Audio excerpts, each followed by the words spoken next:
नमस्कार दोस्तों, स्वागत है आप सबका आपके अपने YouTube चैनल पौराणिक कथाएं में। आज हम बात करेंगे कैसे यमुना नदी में विष भर गया था। जी हाँ, हमारी अपनी यमुना नदी जो कभी विषैली हो गई थी। तो शुरुआत करते हैं। ये बात तब की है जब यशोदा के लल्ला कन्हैया गोकुल में रहा करते थे। गोकुल के पास ही यमुना नदी बहती थी। एक बार यमुना को कालिया नाग ने अपना घर बना लिया था। ये कालिया वही नाग है जिसे शेष नाग के नाम से भी जाना जाता है, जो सबसे शक्तिशाली, सबसे खूंखार और सबसे विषैला था। और नदी के पानी को उसने अपने विष से जहरीला कर लिया था। उस पानी को पीकर पशु पक्षी और गांव के लोग मरने लगे थे।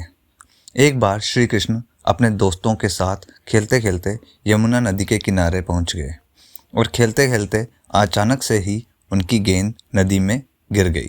जब यमुना नदी के पानी और उसमें रहने वाले कालिया नाग के बारे में सभी को मालूम था, इसलिए मौत के डर से कोई भी नदी में जाने को तैयार नहीं हुआ। तब श्री कृष्ण ने कहा कि मैं गेंद लेकर आता हूँ। सभी बच्चों ने उन्हें नदी में जाने को रोका, लेकिन वह नहीं माने और नदी में कूद गए। सभी बच्चे डर के मारे घर पहुंचे और यशोदा मैया को कन्हैया के नदी में कूदने की बात बता दी। ये सुनते ही यशोदा मैया डर गई और फूट फूट कर रोने लगी। ये बात धीरे धीरे पूरे गोकुल धाम में आग की तरह फैल गई। सभी दौड़कर यमुना नदी के किनारे आ गए, लेकिन कृष्ण अभी तक वापस नहीं आए थे।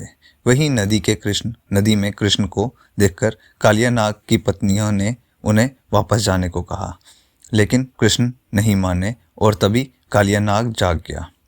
कृष्ण ने कालिया नाग को यमुना नदी छोड़ने का आदेश दिया, लेकिन कालिया नाग ने मना कर दिया और कृष्ण को मारने के इरादे से उन पर हमला कर दिया। कृष्ण और कालिया नाग की जोरदार लड़ाई हुई। कुछ समय बाद कालिया नाग हार गया और कृष्ण उसके फन पर नाचने लगे। कालिया नाग थकने के बाद कृष्ण से अपने प्राण बचाने के लिए प्रार्थना करने लगा। तब कृष्ण ने उसे अपने स्थान पर वापस जाने को कहा। कालिया ने कहा कि वहाँ पर गरुड़ मुझे मार डालेगा, मैं वैसे वहाँ कैसे जाऊँ।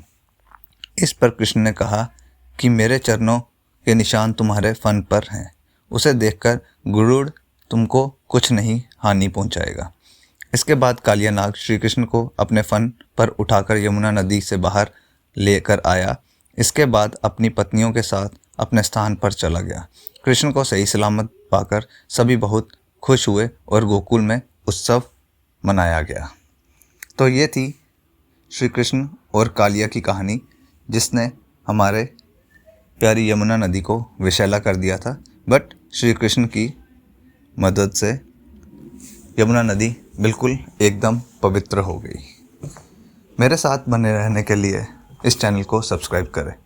और हाँ, अगर आप भी मेरी तरह श्री कृष्ण के भक्त हैं तो ज़ोर से जयकारा लगा के बोलें, जय श्री कृष्ण, जय श्री कृष्ण।